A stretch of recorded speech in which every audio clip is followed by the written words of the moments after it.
Have you ever thought about that? How to get blood from a turnip? This is Scott Killaby. Welcome to Natural Recovery from Suffering. Some people are like, oh, yeah, it's getting crazier. He's starting out the podcast differently. He's not saying the usual thing. He's coming out with these different weird metaphors like turnips. But what I meant by that as a title was we try so hard to change people. Or, well, it's control people, but we don't always own that part of it. That's what I learned from repression work was the trying to change people is a euphemism for anger repressors, especially, is trying to control people while controlling my own anger and controlling the entire circumstance, really, because of that.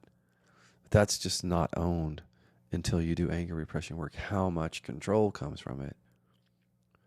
But, well, that's where it's coming from, is trying to get the blood from the turnip, like your partner, you know? And when you have anger repression, and I've had hurt and anger repression, is you can't just say what you really want to say, really, really be yourself. And so the focus has to kind of be on the other person. It's a safety thing. It's not a love thing, you know? Hey, I meant to tell you all the things about you that, well, they're just bothering me a little bit. But it's like, well, what are you trying to say? It's like getting blood from a turnip. Because, see, anger repressors, for example, we just can't say it. We're trying to say what we want to say to our partner. We want them to change. Because what's really true is we're fucking pissed. Our hurt repressors are deeply hurt. So hurt they can't touch it. Or afraid. But here we are trying to change each other. And if we understood the wall, the thick steel, no, this is like from a different planet kind of material, wall that keeps us from ever being able to truly change or control another person. If we really understood it, we would stop all efforts immediately and process anything that was trying to do that. And that's repression work. By the way, that's what that is when you discover that the control is coming from within, and you go straight to that mechanism to make that conscious on a regular practice. And that's to end the suffering. But I mean, how many years do we spend? And no matter what emotional repression we have, trying to change other people, but then also we'll get into spirituality and we'll be like, well, I know I can't change him. That's what I said about my first husband. Like, I just process my triggers because I can't change him. See, I'm just focusing on him still. Yeah. Processing my triggers. See how safe that is? My triggers. My triggers came from buried anger. I was creating my triggers for safety. But I would say I was processing my triggers as if I'm doing something for the relationship by avoiding my buried anger and just processing my triggers. And I thought I was, keeping the peace and making sure everything just, don't set boundaries or anything like that.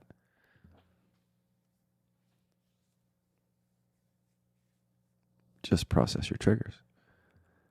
But see, all that is still control and trying to change. I didn't understand that because by processing my triggers, I never introduced anger into the relationship from my side. It's like my dad did when he raised me, except for when he'd get really angry, just like I would in relationship. Eventually, I would hold it in for so long that it would explode. It's just like Dad. And there was this element of, just like Dad, trying to change or control people, but not overtly. That's how anger repression is, especially. It's not overt, the control, trying to get that blood from that turnip. It's very covert, hidden from everybody, often from the person repressing the emotion themselves. And hurt and sadness repressors do it too, for sure, in a different way, with different flavors, somewhat. But I don't want to talk about other people. I need to get like the alter ego Scott, or like we need to get someone else like Ina or someone to come on here and talk about hurt repression more. I promise you I will. but I just have to stick to my experience on some of this. Is that because the trying to control thing, I just saw it. It's not something that if I talk about it in you, like that's too safe. That's not real. But if I talk about it in me, yeah, that's real.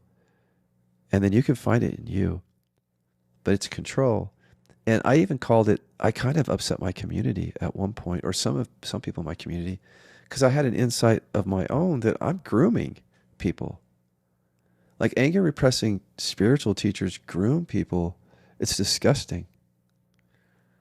But we don't know we're doing it. We even groom people that we're in relationship with to make sure that you don't get too angry. You don't. We'll be controlling that in different ways. But it's not an over control. It's like a over time, just you're going to have to understand that I'm sensitive about a few things. You're not going to say this. You're not going to do that. We're going to stay away from this and that. And we're not going to do this. It's all control, but very covert. See, because we teach people to treat us a certain way. So I taught everybody coming through the door of Scott's life, hey, don't get angry. Until I met Chester. That changed everything. Oh, I still tried to get blood from that turnip, but something different happened. Stay tuned.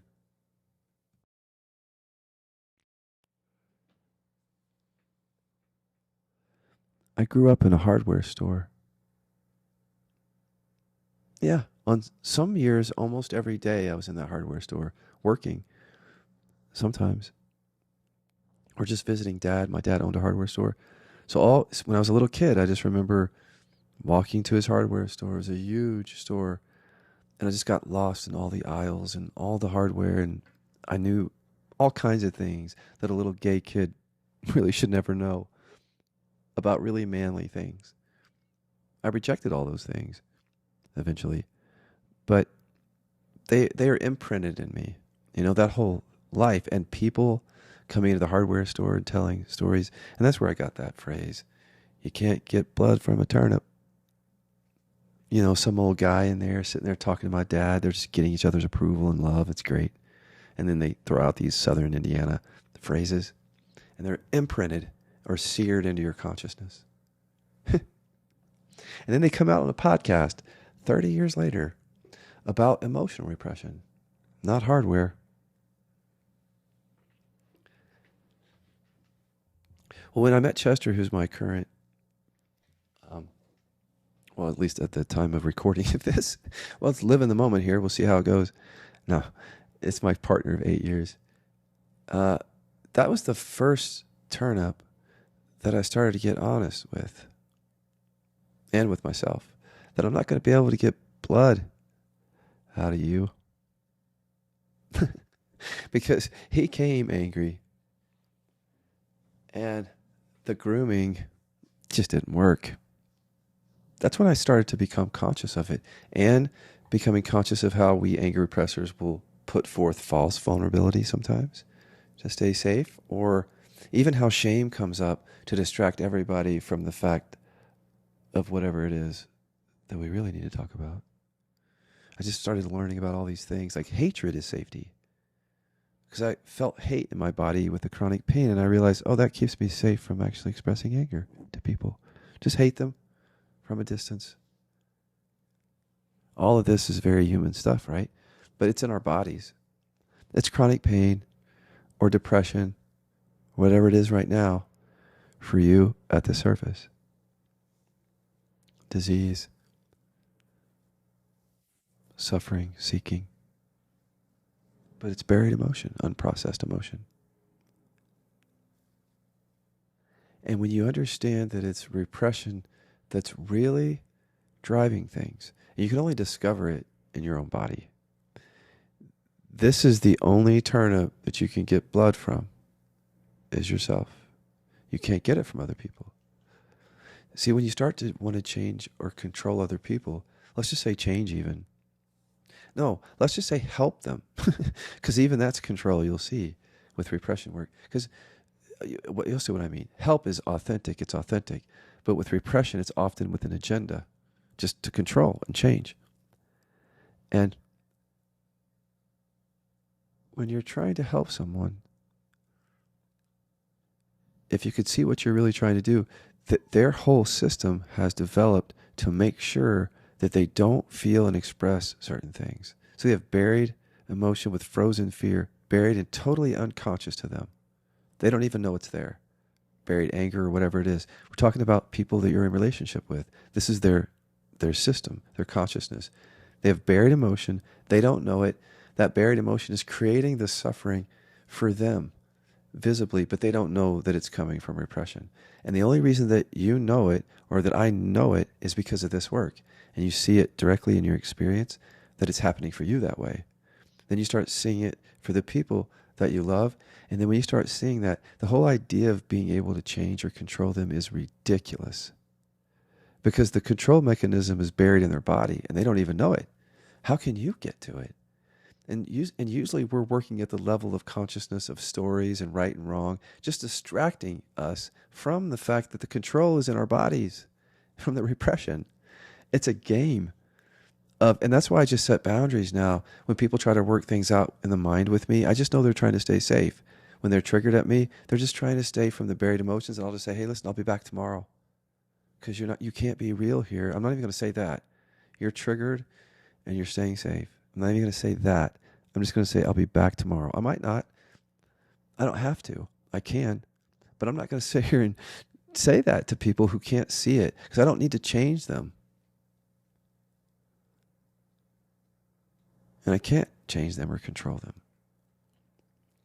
So if I sit there and talk to them at the level where they're staying safe, then what's the point?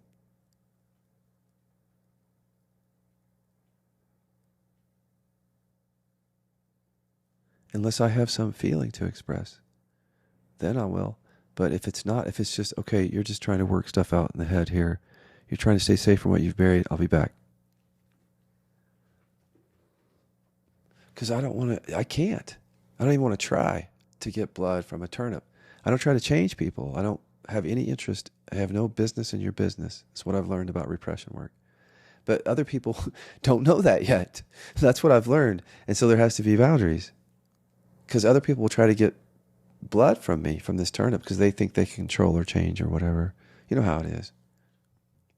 You can't get blood from a turnip unless you're the turnip. Which means you can only go and feel and make conscious your own buried emotions. That's where the control is coming from.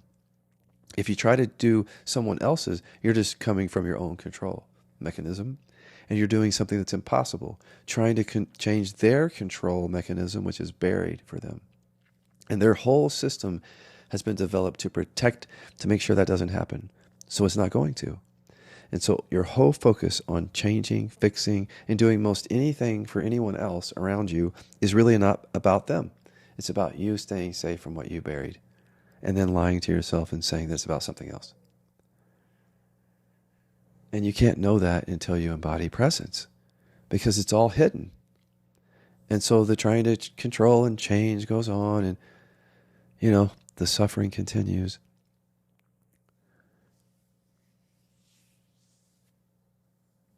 Grooming is a little bit provocative. I agree. But I need to come back to that, because it's a pattern. It's not just like an in the moment thing.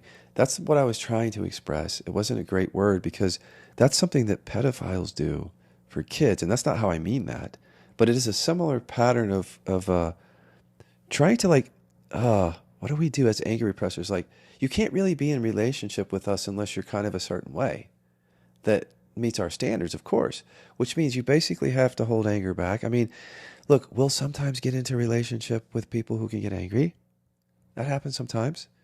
And then that can also be a source of suffering, though, if we don't do repression work. I mean, all you have to do is live on earth with anger repression for a while, have a couple of relationships with people who are angry, suffer, not be able to get to the end of it, and be traumatized. If you really don't know how to process the root of suffering, you could be. Some of those relationships are amazing and also really toxic if there's no processing, because it's just not safe. It's not as safe as In some cases, being in a relationship with someone who's an anger repressor, like if you're an anger repressor, because you both might be holding back, but then you'll both be trying to get blood from the other turnip in those grooming kind of ways, is what I mean as a pattern. It's like a very covert pattern of like, it's under the radar. And if you show anger, for example, get angry at an anger repressor. See what happens. Just go try it. Go do it. Right after this podcast, if you can get angry, if it's authentic, or in the next week or so, or the next month, if you know somebody who's an anger repressor and you're actually angry at the person and you can express it, do it and see what happens. Most people can't if they're anger repressors. But my point is, well, if you repress hurt and you get angry a lot, what happens when you get angry at the anger repressors in your relationship? Tell me what happens. Tell everybody. See, because we've never been called out. We don't get called out. Because, see, that's one of the rules. You don't do that.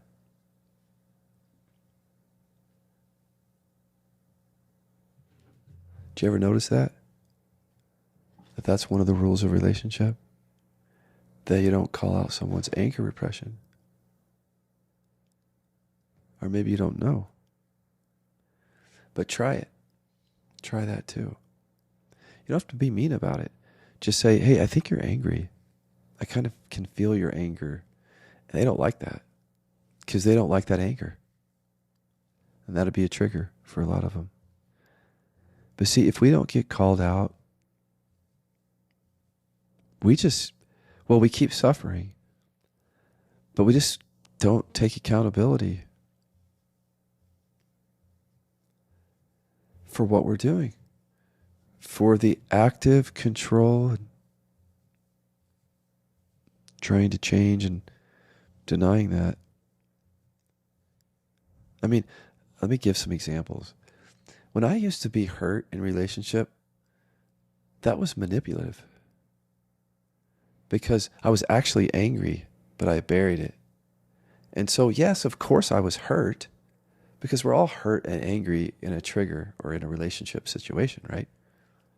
But I couldn't show the anger. So I showed only what was safe for me and only what would get love for me. And that's what makes it manipulative. Manipulative. Yeah. And I just couldn't own that because I couldn't see it. And I would really be mean with it. I mean, not overtly mean, but like really making people feel like they hurt me, especially in college and like the years right after. Like that they're responsible for that hurt in some way. And then when I would try to explain it to them, I would feel like they weren't hearing me. I had no idea that I couldn't express myself because of the anger repression. And I was just actually putting on a false facade to stay safe. That's the narcissist part of me that I talk about. But we don't get called out, is what I'm saying. That's why I call myself out, so we can start a movement to call ourselves out and really heal and be free. But it's scary, isn't it? Freedom. That's what you have to call it. Don't forget, it's freedom. If you start calling it anger, you'll forget that anger repression is self-repression. So repression work is freedom.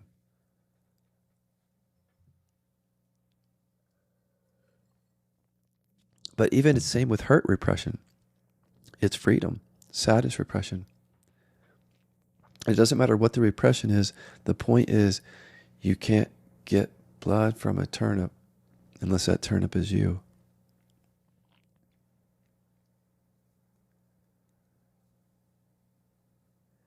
And that means that there's a shift that happens. You could say it's an understanding, but there's an experiential shift with it when you do this work, where you just start taking ownership of everything. I call it third phase KI. It's just a term. It refers to when you've processed for a while and you've made the repression conscious enough that you absolutely know that you can't change or fix or save or do really anything for others. And that all that stuff that you were doing was just coming from the repression. And then the way that I phrased it was, I have no business in your business, in your emotional business. But I just didn't know that. And you don't have any business in my emotional business, but I didn't know that either. Because I didn't know boundaries. And so when you don't know boundaries, you start trying to get blood from turnips around you. You know, through false means. Like, I'm hurt when I'm really angry, so I can get your love, because I don't know that I am love.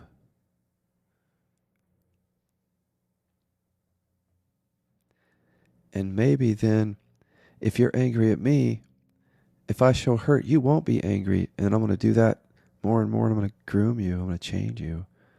So you won't be angry at me because it hurts me. That's one way to groom. But see, underneath, I'm angry. And you have to remember that.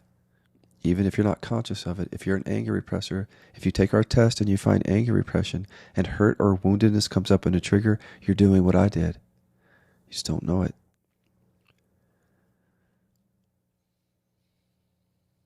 Because hurt feels safer. That's why you experience it. If you do. That's just one way. Another way is through disconnection and shutdown. And we are innocent on one hand because we're unconscious of it, but we really do try to change people through how we respond to them because we don't know any other way. So if you get angry, as an angry repressor, I might go quiet. Now, that looks self-protective, and it is. I'm just staying safe here. I'm shut down. I may not even be conscious of that. Of course, I wasn't with repression.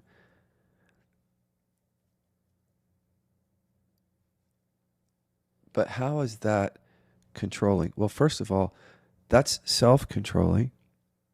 I'll be unconscious in that moment that I'm trying to control myself and my anger. And then that's frozen. There's fear in that, and that protects me from knowing that I'm doing that. Therefore, almost anything I say on the surface will not be authentic because I don't know I'm angry. And by the fact of being shut down and closed, I can start creating a narrative. See? Like it's not my fault and that it's you and your anger. But even though I'm angry, but I don't know it. See, because I've frozen around it.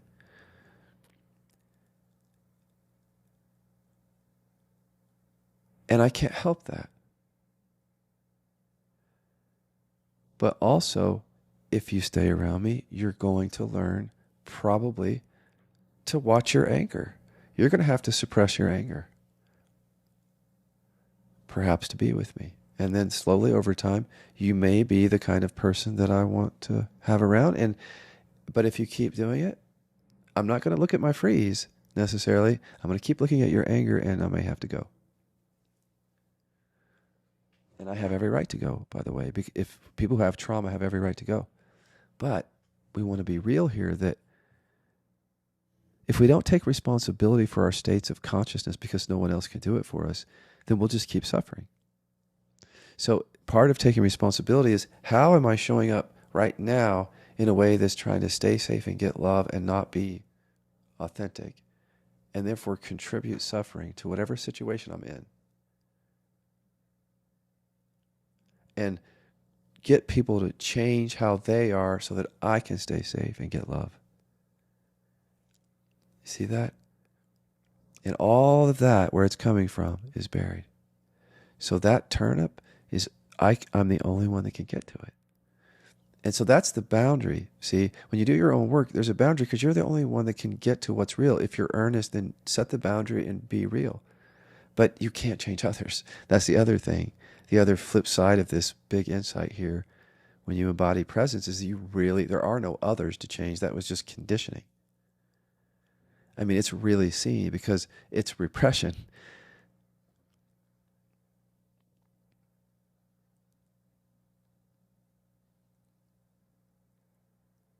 It's grokked. It's embodied. And it's love, because when you start leaving people alone, you can love them. See, what we do with repression is we disconnect when it gets to, we create the life that we want which is sometimes a life of disconnection and isolation, but we want that because we're holding anger back. We can't own any of that. But see, we're in control of our lives already from repression. I mean, we're not, but it's controlling our lives already. When you make the repression conscious, you gain agency again. Your authenticity comes forward. There's no you. You'll never find a solid you or separate you anywhere. Just your experience changes that way. And you just don't want to get blood from anyone, any turnip, because you've bled yours completely. You've made yours conscious. There's just a bunch of love there then. But it just looks different, and other people won't see it as love, always, because they have not gone to their repression yet. They're still self-protective around certain things.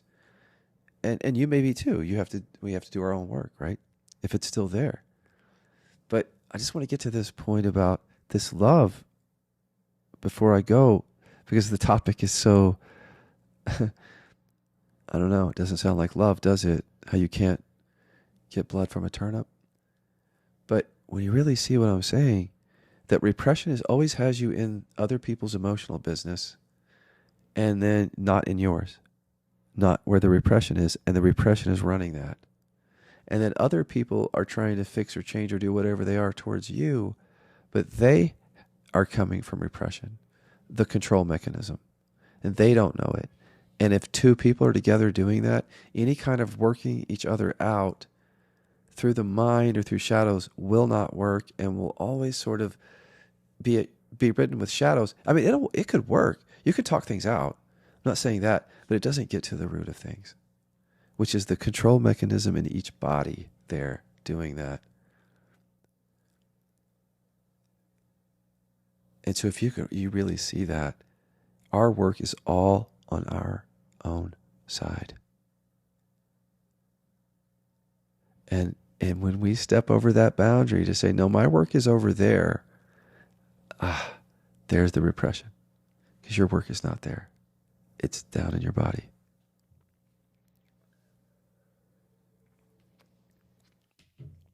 It's not even in your thinking mind, your conscious thinking mind.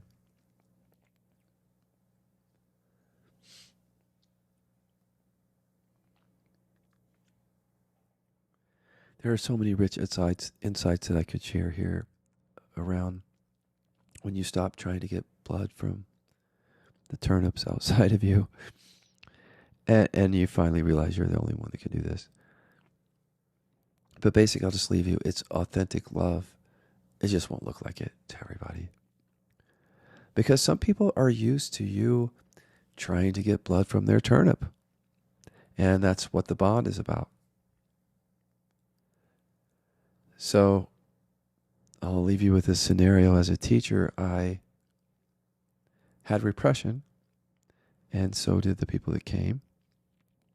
In some way, we're trying to get blood out of each other.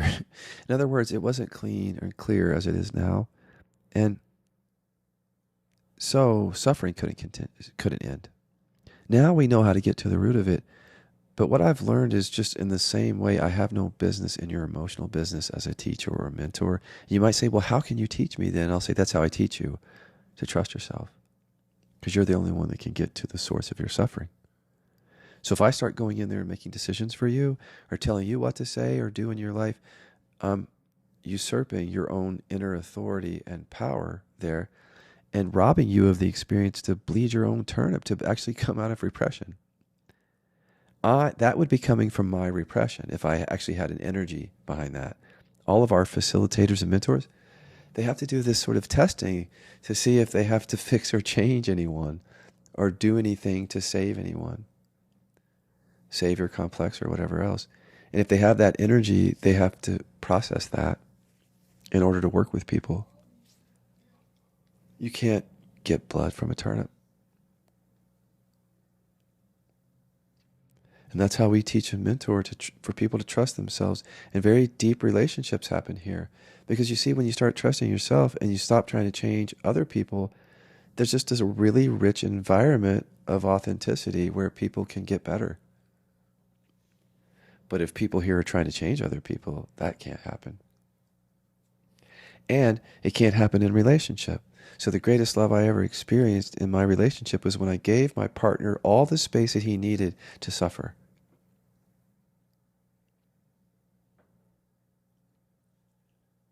And stop being in his emotional business.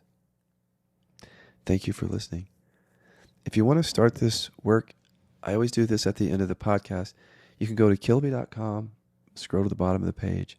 There's a test that gets you on our newsletter. I'll put 2 links in the description. One will be the Mentorship Discovery Kit, which is our 7-day, this is highly recommended, the best way to do this, 7-day mentorship. It's a session and 7 days of mentorship with some boundaries there. And the next link will be the Do-It-Yourself Repression course. For the first time ever, we're going to show you how to do it. It's all in recording. And then there are some live support calls with that. Signing off here from Oliver, Elio, and me. Thank you for listening.